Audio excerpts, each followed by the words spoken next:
आज हम गोविंद पांडे और सरस्वती पांडे की जो किताब है हिंदी साहित्य का वस्तुनिष्ठ इतिहास, आज उसके बारे में अध्ययन करेंगे, जो कि हर शुरुआत से शुरुआत करेंगे। हर रोज़ हम 5 से 10 पेज पढ़ा जाएगा, जिससे हमारा जल्दी से जल्दी कंप्लीट किया जा सके। ये अन्य प्रतियोगी परीक्षाओं में भी प्रश्न इसके आते हैं। चलिए शुरू करते हैं। भाषा। भाषा शब्द संस्कृत भाष धातु से निष्पन्न है, जिसका अर्थ भाष व्यक्तायाम वाची अर्थात व्यक्तवाणी। भाष्यते वक्ता रूपेण अभिव्यज्यते इति भाषा, अर्थात भाषा उसे कहते हैं जो व्यक्तवाणी के रूप में अभिव्यक्त की जाती है। कुछ विद्वानों, पाश्चात्य विद्वानों ने भाषा का परिभाषा जो कि इस भाव से प्रस्तुत किया है। भारतीय विद्वानों ने कहा है जो बाणी वर्णों में व्यक्त हो उसे भाषा कहते हैं। पतंजलि ने कहा, ये मोस्ट इम्पॉर्टेंट है।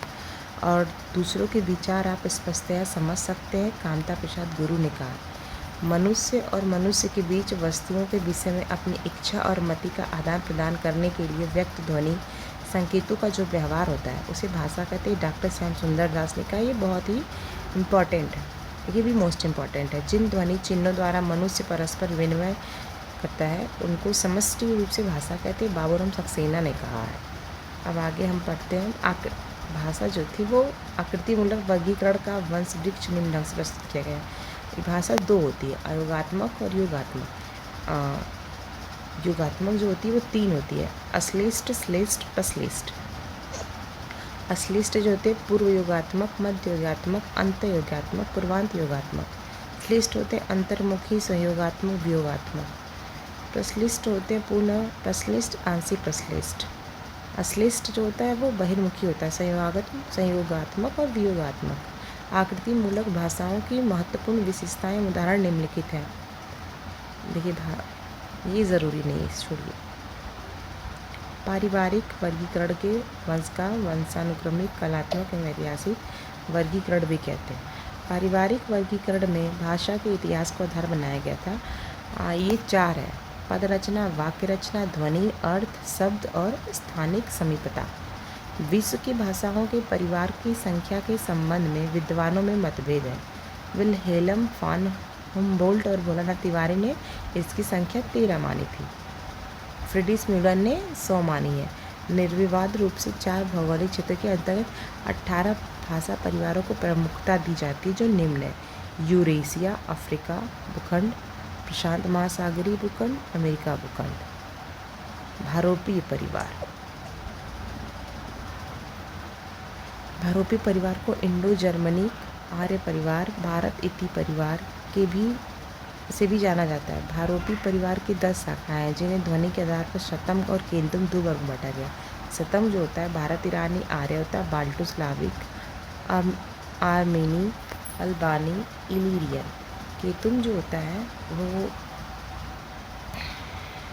जर्मनिक, ट्यूटोनिक, केल्टिक, ग्रीक, तोखरी, हिटाइट, इटालिक। डॉक्टर पियर्सन ने भारत ईरानी आर्य के 3 उपवर्गों का उल्लेख किया है, जो कि ईरानी, दरद और भारतीय आर्य भाषा है। अब ईरानी भाषा देखा जाए, पश्चिमी, पूर्वी, मीडियन, प्राचीन फारसी, अवेस्ता, मोदगियन, पामीर, छोड़िए इसको। दरद शब्द का अर्थ होता है पर्वत होता है। इसका प्राचीन नाम पैसाची प्राकृत भी है।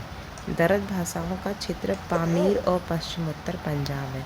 दरद उपवर्ग की प्रमुख भाषाएं कश्मीरी, सीना, चित्राली, काफ़ी, कोहिस्तानी आदि है।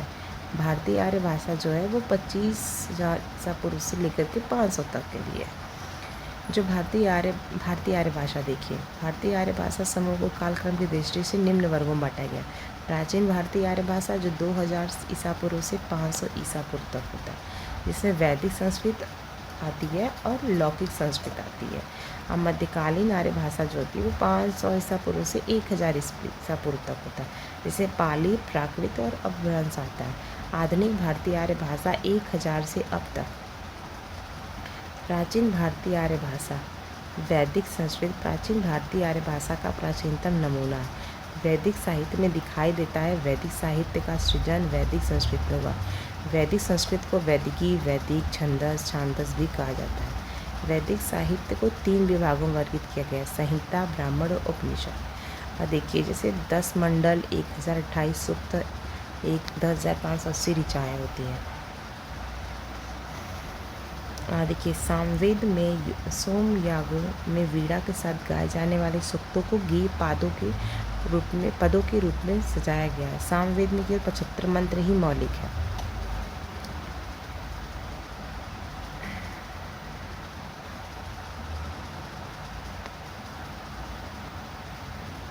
देखिए वैदिक संस्कृत ध्वनियाँ, doctor Dhirendra Verma, doctor Uday Narayan Tiwari, doctor Kapil Dev Dwivedi प्रभृति विद्वानों ने वैदिक ध्वनियों की संख्या 52 मानी है, जिसमें 13 स्वर 39 व्यंजन है। डॉक्टर हरदेव बहारी ने वैदिक स्वरों की संख्या 14 मानी है। वैदिक ध्वनियों का वर्गीकरण निम्न ढंग से किया जाता है। वैदिक स्वर 13 होते हैं।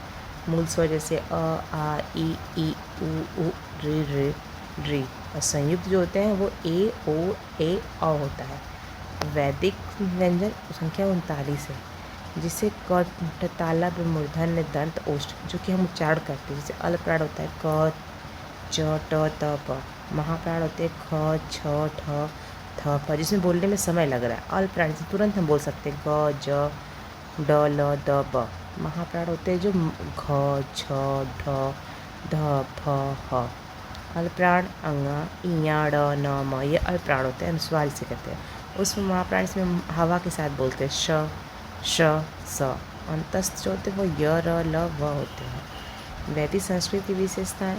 वैदिक संस्कृत श्लेष योगात्मक है। वैदिक संस्कृत में संगीतात्मक एवं बलात्मक दोनों ही स्वराघात मौजूद है। वैदिक संस्कृत में 3 लिंग, पुल्लिंग, स्त्रीलिंग एवं नपुंसक लिंग होता है। 3 वचन, एक वचन, द्विवचन, बहुवचन। 3 वचन वाच्य, कृतवाच्य, कर्मवाच्य, भाववाच्य होते हैं। देखिए डॉक्टर भोलानाथ तिवारी के अनुसार वैदिक संस्कृत में केवल तत्पुरुष, कर्मधारय, बहुव्रीहि एवं द्वंद्व ये 4 ही समास मिलते हैं।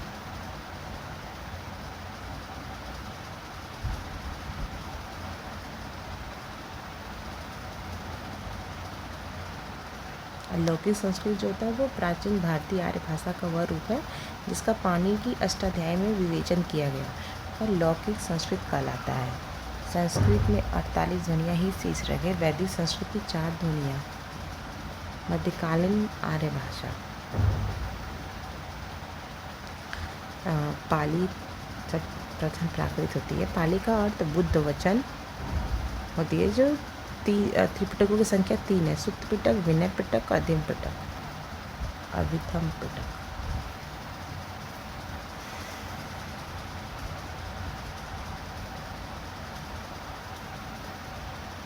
अब आगे कक्षा हम कल देखेंगे। मध्यकालीन आर्य भाषा पाली के बाद पढ़ेंगे। ठीक, धन्यवाद।